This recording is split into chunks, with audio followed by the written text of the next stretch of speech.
Hello friends, my self राज। बात करेंगे जीवी के पावर शेयर को लेकर के। सबसे पहले आप ये चीज़ बताइए कि मैंने इस शेयर की रिकमेंडेशन जब ये बिलो रुपीज़ 3 था तब दिया। 16-17 रुपये तक ही जाकर आया है। 10-11 रुपये के आसपास भी आपके पास मौका था अच्छा रिटर्न करके निकलने का, लेकिन लॉन्ग टर्म पर्पज़ के नज़रिए से ये शेयर मैंने अभी भी होल्ड कर रखा है, मेरे पास अभी भी है। और मैं हमेशा आपको भी कहता हूँ कि किसी किसी शेयर में रिस्क लेनी होती है। जैसे रिलायंस पावर में आप लोगों ने रिस्क ली और अच्छा रिटर्न आप लोगों को मिला, इसमें भी ऐसा ही होगा। अगर ये चला, अगर आप इसके फंडामेंटल्स जानते हैं, अगर आप इसकी वर्किंग एफिशिएंसी को पहचानते हैं या किस तरह का शेयर ये आप जानते हैं, तो आप इसे पेशेंस के साथ लॉन्ग टर्म तक बने रहेंगे, तभी आपको कुछ रिटर्न मिलेगा और कुछ रिजल्ट अच्छा आएगा। पैनी स्टॉक्स में रिस्क हमेशा होती है। मैंने आपको हमेशा कहा है कि अप्रैल बैंक लेवल जब मैं बताता हूँ तब आप ध्यान दिया कीजिए, लेकिन जब वो शेयर बढ़ जाता है या और लोग रिकमेंडेशन देते हैं तब आप बाइंग करते हैं। फिर वो जब 2-3 रुपये से 11-12 हो जाता है तब आप पूछ से लेना चाहिए। तभी मैं कहता हूँ हाँ लेना चाहिए, नीचे है तो और एवरेज बनानी चाहिए। लेकिन अगर आपको पैनी स्टॉक में इन्वेस्टमेंट करना है तो प्लीज़ एक लिमिटेड कैपिटल के हिसाब से किया कीजिए, अपनी लॉस कैपेसिटी के हिसाब से किया कीजिए और पेशेंस के साथ फ्यूचर में बने रहा कीजिए।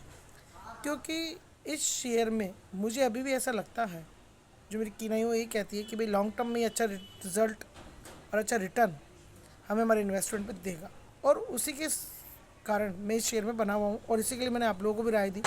लेकिन मैं हमेशा पैनी स्टॉक्स में लॉस लेने के लिए भी रेडी रहता हूँ, क्योंकि मैंने आपको पहले भी कहा कि 10-11 स्टॉक्स अगर मेरे पास होते हैं और एक दो में लॉस लग भी जाता है तो मुझे कोई फ़र्क नहीं पड़ता। बाकी स्टॉक मुझे इतना प्रॉफिट दे जाते हैं कि मुझे उसका लॉस आराम से कवर हो जाता है। लेकिन फिर भी जीवी के पावर डाउन आया, बल्कि गोल्डन अपॉर्चुनिटी कि आप इसमें अगर पहले से इन्वेस्ट नहीं करे हुए तो आपको इन्वेस्टमेंट करना चाहिए।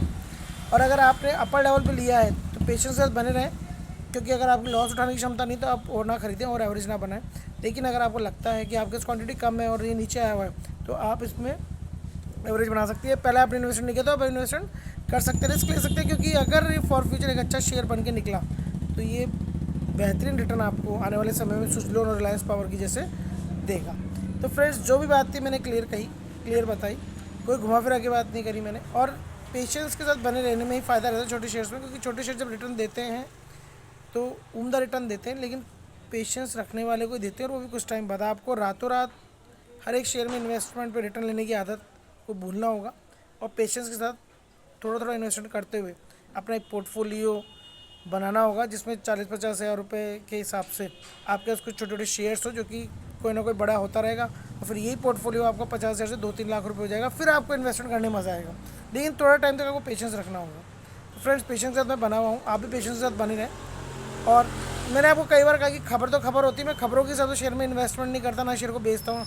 मैं एक्चुअल रियलिटी के हिसाब से सारे काम करता हूँ। जीवी बार में भी आपने खबर सुनी, मैं खबर पे ध्यान नहीं देता, क्योंकि खबर से कई बार माल भी निकल लिया जाता है, या खबर आने के बाद में भी कुछ भी ऐसा होता है तो उसके बाद में हो सकता है कि फंडामेंटल्स बेटर हो जाए कुछ टाइम बाद और आपको आपके इन्वेस्टमेंट अच्छा रिटर्न मिल जाए। तो दोनों ही बात होती है कि लेकिन वो शेयर उस रेट पे हमें फिर बाद में नहीं मिल पाता, जब वो पॉजिटिविटी के साथ में आगे बढ़ने लगता है।